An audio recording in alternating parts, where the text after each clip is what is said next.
గురుం త్వం కృత్యహుం కృత్య గురు సాన్నిధ్య భాషణ అరణ్యే నిర్జలే దేశే సంభవేత్ బ్రహ్మ రాక్షస.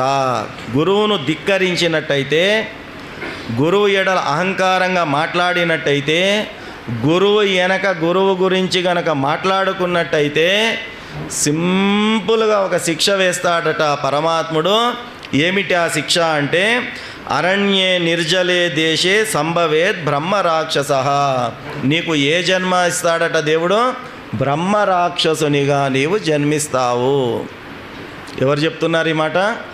పరమశివుడు చెప్తున్నాడు. ఎట్లా జన్మిస్తావట?